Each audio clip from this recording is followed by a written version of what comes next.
Hello and welcome to the complete Java developer course, Beginner to Expert. In this lecture, we will learn how to exactly use this course and how you could get the most out of this course. So the very first thing is the prerequisites of this course. So actually, you don't need to have any prior coding experience before beginning this course.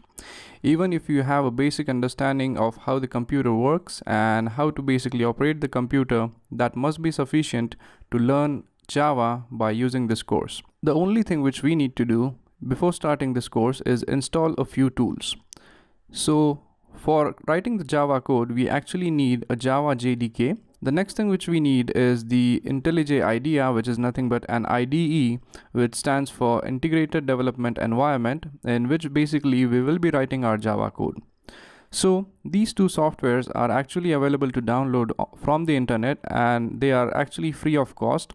And in the course, I will be teaching you guys how to basically download and install these two softwares even before we begin to write some Java code. How to use this course?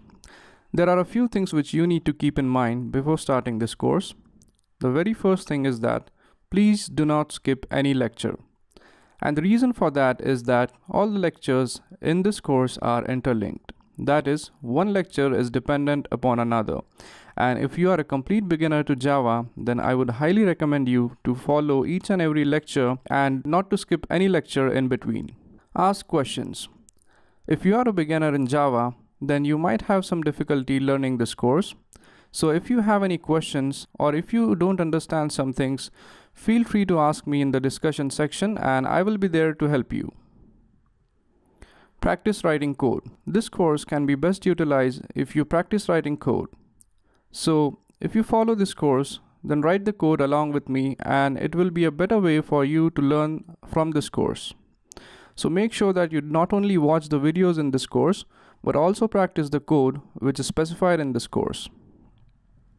Seek my help. Again, if you find any difficulty, if you don't understand any concepts which are explained in this course, then feel free to ask me for help. I will always be there to help you guys out. Just post your question or just post your query in the discussion section of this course. So that's it. Enjoy the course. Thank you.